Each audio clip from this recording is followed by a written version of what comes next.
Hello दोस्तों, कैसे हैं आप। Welcome to my YouTube channel.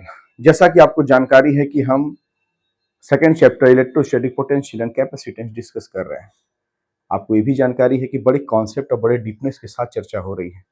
और आपको ये भी पता है कि सर एक एक चैप्टर में लगभग 11 से 12 वीडियो प्रोवाइड कर रहे हैं। और आपको ये भी चर्चा है कि एक एक वीडियो जो है कम से कम 30 मिनट का है। और आपको ये भी पता है कि 30 मिनट का अगर हम 12 में अगर मल्टीप्लिकेशन कर दें तो कितना हो जाएगा, 12 36, मतलब लगभग 360 मिनट आपको एक चैप्टर का वीडियो मिल रहा है। इसका मतलब लगभग 6 घंटे का आपको वीडियो मिल रहा है। इसका मतलब मैं चाहता तो 1 घंटे 2 घंटे में 1 शॉट दे सकता था, लेकिन मैं 6 घंटे एक चैप्टर में अगर मैं लगा रहा हूँ तो जाहिर सी बात है कि गुत्थियों को सुलझाने का प्रयास कर रहा हूँ, धागों को खोलने का प्रयास कर रहा हूँ और बड़े बारीकी और बड़े आराम से हम लोग क्या कर रहे हैं, चीज़ों को क्या कर रहे हैं, डिस्कस कर रहे हैं। ठीक है दोस्तों, तो आज हम लोग जो पढ़ने वाले हैं, टॉपिक दिया हुआ है कि work done in rotating an electric dipole in an electric field. लेकिन इससे पहले जो पिछले वीडियो में बात हुई थी दोस्तों हमारी आपकी, वह क्या थी, पोटेंशियल एनर्जी के बारे में बात थी। तो पोटेंशियल एनर्जी में हम लोगों ने जो मैथमेटिकल जो पाया था वह क्या पाया था कि भाई U इज इक्वल टू 1/4πε0 और Q1 Q2/R। Electric potential energy को थोड़ा साइड करते हैं। यहाँ पर हम पहले पोटेंशियल एनर्जी को समझने का प्रयास करेंगे। देखिए क्या है, हर इंसान के अंदर अपना एक पोटेंशियल होता है, एनर्जी होती है। अब कुछ लोग हैं वो जो उसका उपयोग कहाँ कर देते हैं, पढ़ाई में कर देते हैं, अपने लाइफ के डेवलपमेंट में कर देते हैं। और कुछ लोग हैं जो क्या करते हैं, कहीं और लगा देते हैं। ठीक है कि नहीं, हम आपके बिना अधूरे हैं, we are complementary to each other.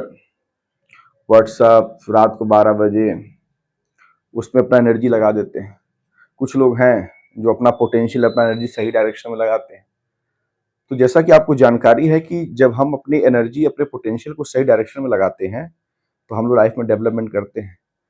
तो दोनों जगह पे एक चीज, एक वर्ड आ रहा है, पोटेंशियल एनर्जी। और आपको यही पता है कि जैसा आपका पोटेंशियल होगा, जैसा आपका एनर्जी होगा, वैसा आपका वर्क होगा। ठीक है, तो ये तो हम लोग आम भाषा में समझ लिए।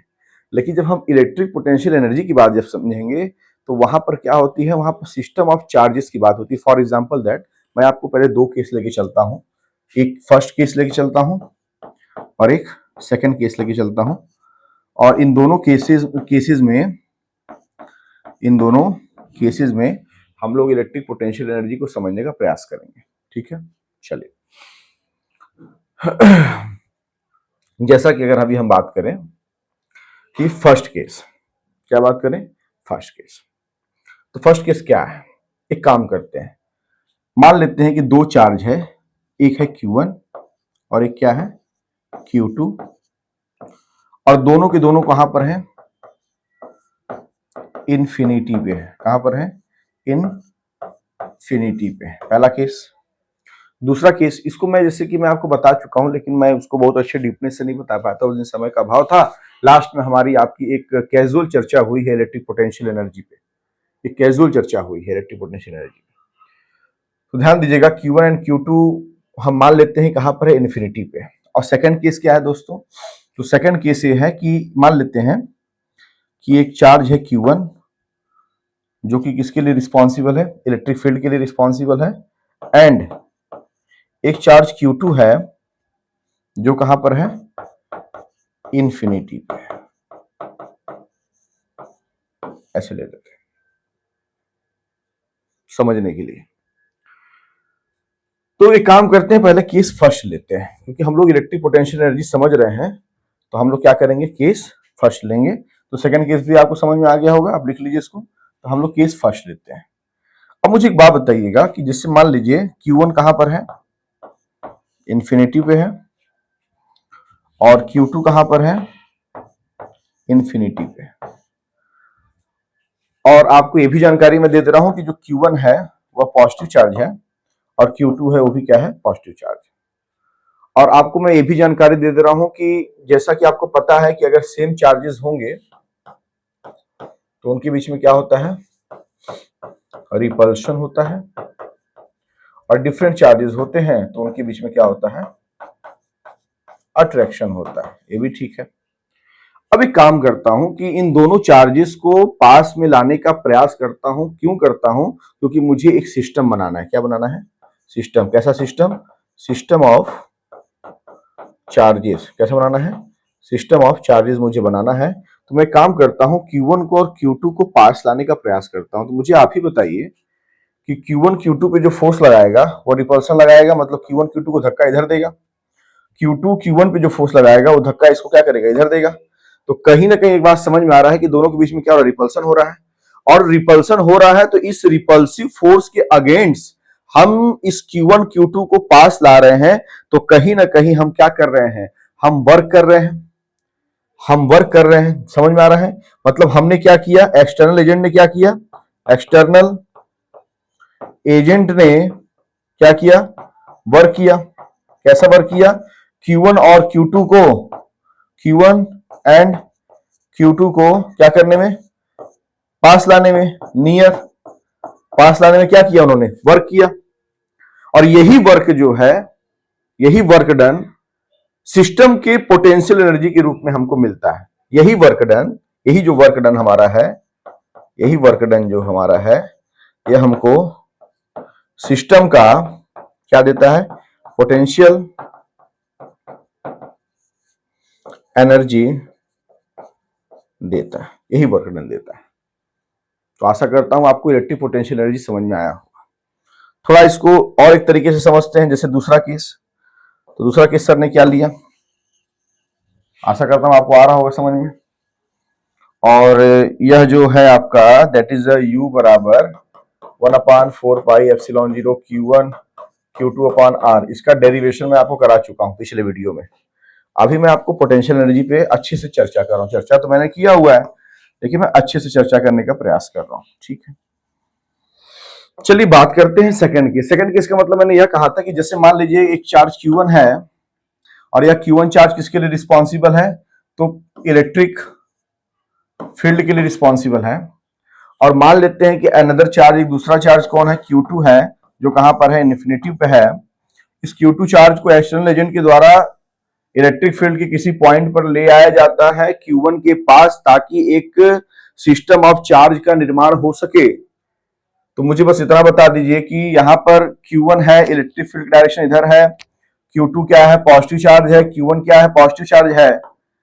तो आपको यह भी पता है कि अगर इलेक्ट्रिक फील्ड का डायरेक्शन इधर होगा और अगर चार्ज पॉजिटिव है तो फोर्स भी उधर ही लगेगा। और यहां पर जो फोर्स लग रहा है वो कैसा फोर्स लगेगा, रिपल्सिव फोर्स लगेगा। और आप क्या कर रहे हैं, Q2 को इनफाइनाइट से इलेक्ट्रिक फील्ड के किसी पॉइंट पर लेकर के आ रहे हैं। मतलब कहीं ना कहीं आप क्या कर रहे हैं, वर्क कर रहे हैं। और यही वर्क आपको क्या दे देगा, potential energy of the system का पोटेंशियल एनर्जी दे देगा। और इसी सिस्टम के पोटेंशियल एनर्जी को हम किससे रिप्रेजेंट करेंगे, यू से रिप्रेजेंट करेंगे, जो हमें कितना मिल जाएगा, 1/4πε0 and Q1 Q2/R। This is the potential energy. तो आशा करता हूं आप बहुत अच्छे तरीके से समझ गए होंगे कि हाँ पोटेंशियल एनर्जी का यहाँ क्या, यहाँ इलेक्ट्रिक पोटेंशियल एनर्जी क्या है, ये आपको समझ में आ गया होगा, मुझे ऐसा लगता है। ठीक है, थोड़ा और बात करते हैं, क्योंकि जब बात करेंगे हम लोग ना तो चीजें निखर करके आएंगी। चैनल को थोड़ा सब्सक्राइब करिए भैया। सब्सक्राइब का मतलब ये है कि वीडियो पे वीडियो डाल रहा हूं, आगे भी डालता रहूंगा, हमेशा डालता रहूंगा वीडियो, उसमें कोई संशय नहीं है। वीडियो की लेवल क्लास 9, 10th, 11, 12, BSc, आगे चल करके जो बच्चे हैं IIT की तैयारी करेंगे, जेई मेंस, जेई एडवांस, आप नीट, आपको तकलीफ नहीं होना चाहिए, वो आपके लिए चीजें प्रोवाइड होती चली जाएंगी। लेकिन ये है कि चैनल को सब्सक्राइब करिए और हम लोग जो कुछ भी डिस्कस करेंगे रट कर नहीं, एकदम कॉन्सेप्ट साथ डिस्कस करेंगे।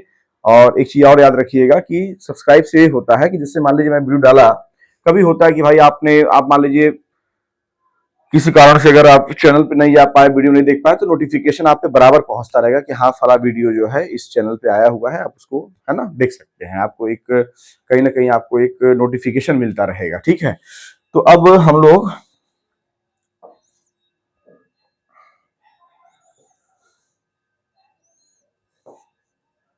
बात करते हैं।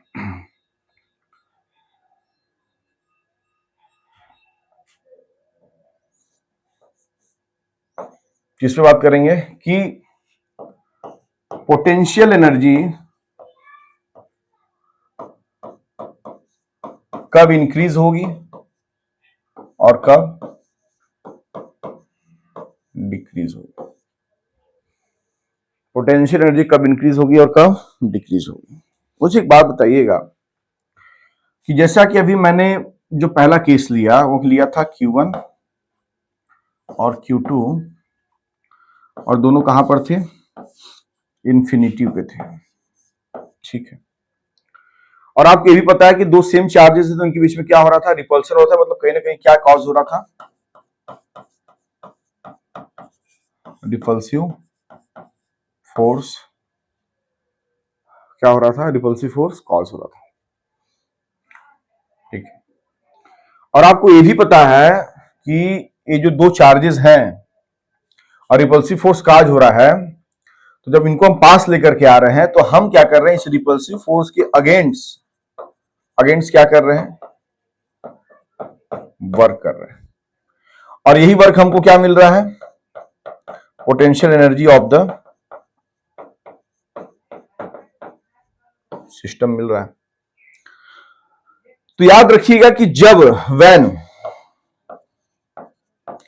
एक्सटर्नल एजेंट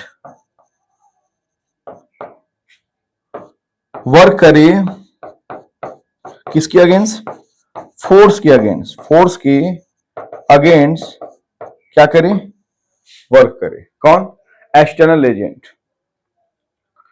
फोर्स के अगेंस्ट क्या करे, वर्क करे। कौन, एक्सटर्नल एजेंट। तो आप तुरंत समझ जाइएगा कि जो आपकी पोटेंशियल एनर्जी है वह क्या हो रही है, इंक्रीज हो रही है, ठीक है। लेकिन जब व्हेन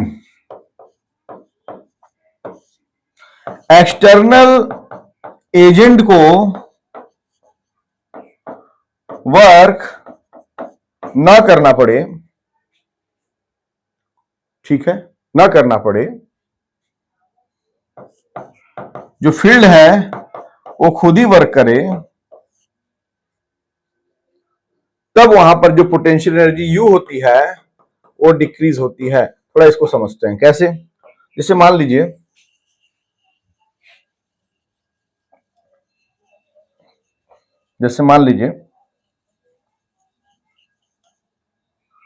मैंने अभी कहा आपसे कि अगर Q1 एक चार्ज है, Q2 एक चार्ज है, दोनों इन्फिनिटिव पे है, दोनों के दोनों पॉजिटिव हैं, तो इनको पास लेकर के आएंगे तो इनके बीच में क्या लगेगा, रिपल्सिव फोर्स लगेगा। रिपल्सिव फोर्स के कारण क्या होगा, एक दूसरे को धक्का देंगे, और हम पास लेकर के आ रहे हैं, हम वर्क कर रहे हैं, और यही हमको क्या मिलता है, पोटेंशियल एनर्जी। लेकिन अगर हमको जानना है कि पोटेंशियल एनर्जी डिक्रीज कब होगा, तो एक काम करते हैं, प्लस Q1 ना लेकर के अब हम लोग ले लेते हैं माइनस Q1। क्या ले लेते हैं, माइनस Q1 और प्लस Q2,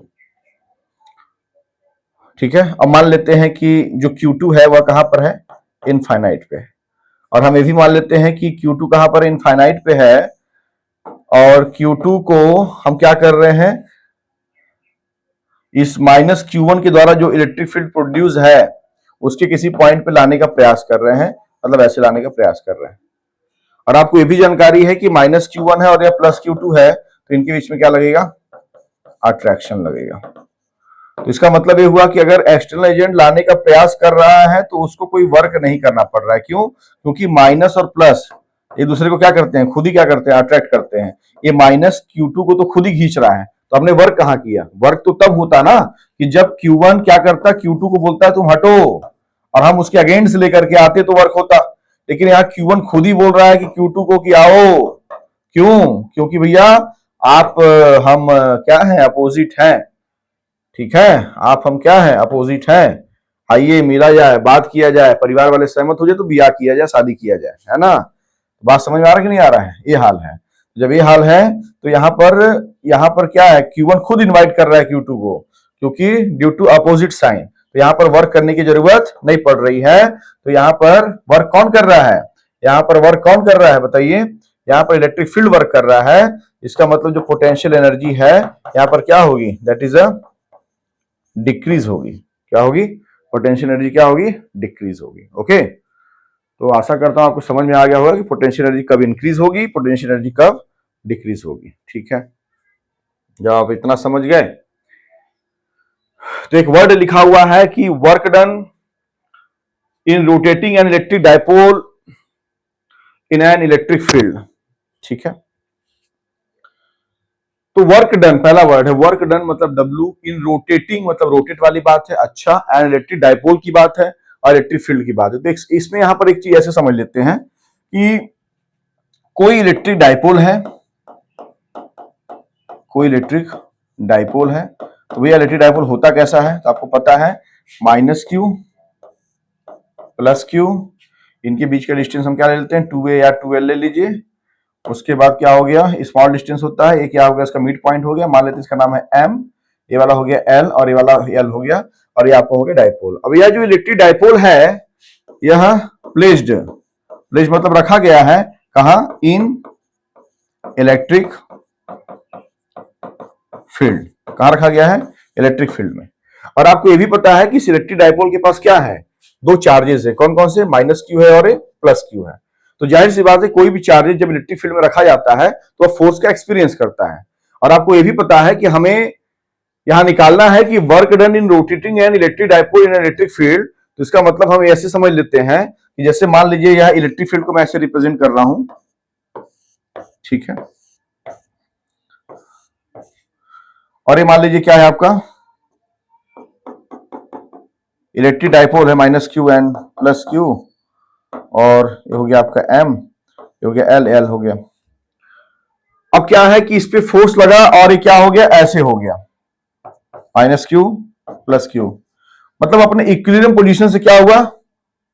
डेविएट हो गया। तो मान लेते हैं कितना एंगल डेविएट हुआ? मान लेते हैं बीटा एंगल डेविएट हुआ। ठीक है, तो यहां पर वही समझना है कि जैसे जो डायपोल है उसको इलेक्ट्रिक फील्ड में हम रख दिए, तो चूंकि इलेक्ट्रिक डायपोल में क्या होता है? चार्जेस होते हैं, अपोजिट चार्जेस होंगे साइन में, मैग्नीट्यूड सेम होगा, दोनों एक दूसरे से स्मॉल डिस्टेंस पे होंगे, एक सिस्टम बनता है। और आपको यह भी पता है कि जो चार्जेस पे क्या लगेगा? फोर्स लगेगा। और यह फोर्स कैसा होगा? यह फोर्स रिस्पॉन्सिबल होगा डायपोल को क्या कराने के लिए? रोटेट कराने के लिए। और एक फोर्स क्या होगा? टॉर्क होगा। ठीक है ना? क्या होगा? टॉर्क होगा। तो यहां पर हम एक चीज समझेंगे कि चूंकि इलेक्ट्रिक डायपोल को हम इलेक्ट्रिक फील्ड में रख रहे हैं और electric dipole system of charge, same magnitude, opposite in sign, तो electric dipole experience a force due to the electric field and this force is the torque, and here the tau is equal to p sin beta, p sin beta. मतलब यह जो torque है इस dipole को equilibrium position से, ठीक है ना, इक्विलिब्रियम पोजीशन से बीटा एंगल रोटेट कराने के लिए रिस्पॉन्सिबल है। क्या कराने के लिए रिस्पॉन्सिबल है? रोटेट कराने के लिए रिस्पॉन्सिबल है कौन? यह टाउ। इस टाउ को क्या बोलते हैं? That is a torque, that is a torque. Okay,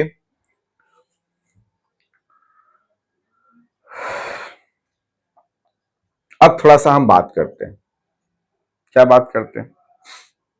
tau is equal to P sine beta. तो जाहिर सी बात है कि जब फोर्स लगता है, डिस्प्लेसमेंट होता है, तो कहीं ना कहीं वर्क डन होता है। तो यहां चूंकि फोर्स क्या है? टाउ है, टाउ मतलब टॉर्क है, और यह टॉर्क क्या कर रहा है? रिस्पॉन्सिव। यहां टॉर्क का सेंस ये है आपका कि एक प्लस क्यू पे चार्ज लग रहा है इलेक्ट्रिक फील्ड की डायरेक्शन में, एक प्लस क्यू पे फोर्स लग रहा है इलेक्ट्रिक फील्ड की डायरेक्शन में, और एक माइनस क्यू पे फोर्स लग रहा है इलेक्ट्रिक फील्ड के अपोजिट डायरेक्शन में। और यह दोनों जो कपल ऑफ फोर्स हैं यह रिस्पॉन्सिबल है क्या करने के लिए? डायपोल को रोटेट कराने के लिए उसके इक्विलिब्रियम पोजीशन से। तो मान लेते हैं कितना रोटेशन हुआ, मतलब कितना रोटेट कराया? तो बीटा एंगल रोटेट कराया। किसने कराया? कपल ऑफ फोर्सेस ने। हमने क्या ले लिया? Tau equal to P sine beta. अब यहां क्या हो गया? वर्क डन हो गया। तो एक काम करते हैं, मान लेते हैं, थोड़ा सा मान लेते हैं कि जैसे यहां से यहां तक को मैंने बीटा माना है, तो अगर मैं एक छोटा सा पार्ट ले लूं यहां से लेके केवल यहां तक का, तो इसको मैं क्या मान सकता हूं? D beta. क्या मान सकता हूं? D beta. तो मैं मान लेता हूं कि जो वर्क डन हुआ है, अगर मैं छोटा वर्क डन लेके चलूं तो वर्क डन बराबर क्या होता है? Force into displacement. तो हम लिखेंगे फोर्स इंटू डिस्प्लेसमेंट। तो यहां पर जो डी डब्ल्यू होगा, फोर्स कितना है आपका? टाउ इनटू एंड डिस्प्लेसमेंट कितना हो रहा है, तो आपका यहाँ जो एंगुलर डिस्प्लेसमेंट हो रहा है, यहाँ जो डिस्प्लेसमेंट हो रहा है वो कितना हो रहा है, दैट इज डी बीटा हो रहा है। यहाँ से आपको जो डी डब्ल्यू मिल जाएगा वो टाउ की वैल्यू रख दीजिए फ्रॉम इक्वेशन नंबर फर्स्ट, तो मिल जाएगा P sine beta that is D beta. Okay, अब अगर हम अभी चूंकि हमने क्या निकाला है, अभी हमने क्या निकाला हुआ है, छोटा सा वर्क डन निकाला हुआ है, ठीक है ना, कि डी बीटा एंगल क्या हुआ, रोटेट हुआ। अब मान लेते हैं कि अगर theta angle, suppose theta angle अगर रोटेट हो रहा है फ्रॉम इक्विलिब्रियम पोजीशन, तो ऐसे कंडीशन में क्या करेंगे, अब ऐसे कंडीशन में हम टोटल का निकाल देंगे। टोटल निकालने के लिए क्या करते हैं, इंटीग्रेशन करते हैं। इसका इंटीग्रेशन करेंगे, इसका करेंगे। इक्वेशन नंबर क्या है 2, हम क्या करेंगे इंटीग्रेटिंग, ठीक है ना, इंटीग्रेशन करेंगे इसका, इक्वेशन 2 का करिए डी डब्ल्यू, तो डी डब्ल्यू का इंटीग्रेशन अब कहां से कहां तक ले रहा है हमको, इक्विलिब्रियम से थीटा, तो 0 टू थीटा, यहां क्या हो जाएगा आपका, कहा गया is equal to integration of 0 to theta, और ये हो जाएगा आपका P sine beta d beta, ठीक है, ये आपका ये हो गया। उसके बाद क्या करेंगे, थोड़ा सा इसको इरेज करते हैं।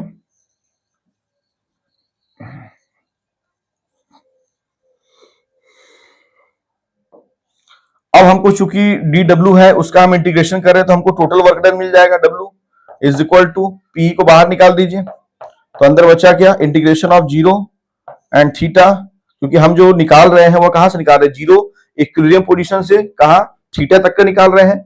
छोटे पार्ट का हम क्या निकाले, डी डब्ल्यू बराबर पी साइन बीटा, छोटा पार्ट का हम क्या निकाले थे, d W equal to P sine beta d beta, तो 0 से थीटा के लिए हम क्या कर दिए, यहां पर डिफिनिट इंटीग्रल हो गया, तो पी को बाहर ले लिए साइन बीटा, ये आपका क्या हो गया डी बीटा, और आपको ये भी पता है कि साइन थीटा का जो इंटीग्रेशन होता है वो माइनस कॉस थीटा होता है, तो यहां डब्ल्यू इक्वल टू कितना हो जाएगा, P minus cos beta and 0 to theta, तो डब्ल्यू इक्वल टू पी, अब यहां ध्यान दीजिएगा, यहां क्या हो जाएगा आपका, that is upper limit minus lower limit, upper limit करिए क्या हो जाएगा आपका, माइनस को आप बाहर कर दीजिए,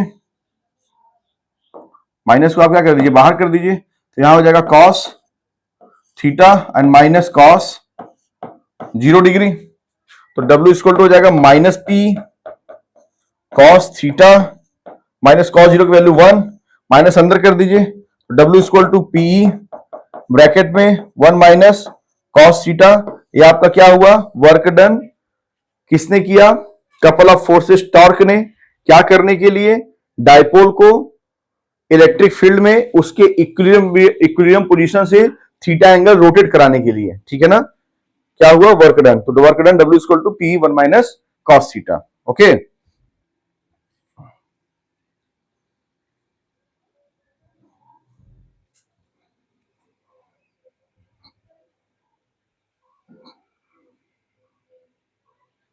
अब अगर हम लोग यहां पर थीटा इक्वल टू 0 लेके चले, थीटा इक्वल टू 0 डिग्री, तो हमें डब्ल्यू क्या मिल जाएगा, पी 1 माइनस कॉस थीटा, तो पी 1 माइनस कॉस 0 की वैल्यू क्या हो जाएगी 1, और 1 माइनस 1 हो जाएगा 0, 0 इंटू पी हो जाएगा, तो यहां पर कितना आ जाएगा, डब्ल्यू हमारा क्या आ जाएगा 0 आ जाएगा, थीटा अगर 0 है तो, ठीक है ना, इसका मतलब जब वो इक्विलिब्रियम पोजीशन में है तो कोई वर्क डन नहीं है। लेकिन अगर हम थीटा इक्वल टू क्या ले लें, 90 ले लें, थीटा इक्वल टू क्या ले लें 90 ले लें, तो जब 90 ले लेंगे तो क्या हो जाएगा, W equal to P 1 minus cos theta, तो पी इंटू 1 माइनस कॉस 90 की वैल्यू 0, तो 1 माइनस 0 1, 1 इंटू पी, तो W इक्वल टू क्या आ जाएगा, पी आ जाएगा।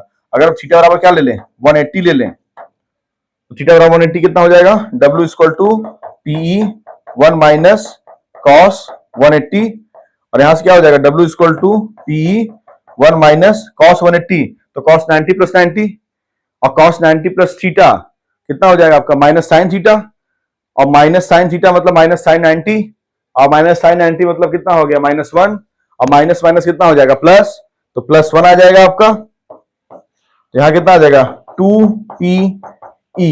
इसका यह मतलब हुआ कि अगर इलेक्ट्रिक फील्ड में डायपोल को रखने पर इक्विलिब्रियम पोजीशन से अगर 90 डिग्री रोटेट हो रहा है तो जो वर्क डन हो जाएगा वो आपका क्या हो जाएगा पीई हो जाएगा। इलेक्ट्रिक फील्ड आपके पास रहेगा, इलेक्ट्रिक फील्ड का मैग्नीट्यूड रहेगा और डायपोल मोमेंट का मैग्नीट्यूड रहेगा, आप उसका मल्टीप्लिकेशन कर देंगे आपको वर्क डन मिल जाएगा। और अगर इक्विलिब्रियम पोजीशन से 180 डिग्री अगर रोटेट हो रहा है तो अगर आपके पास पीई की वैल्यू आ चुकी है तो उसमें 2 का मल्टीप्लिकेशन कर देंगे तो आपको मिल जाएगा क्या वर्क डन। ठीक है ना, क्या मिल जाएगा वर्क डन। तो इस प्रकार से चीजों को समझना है। ठीक है,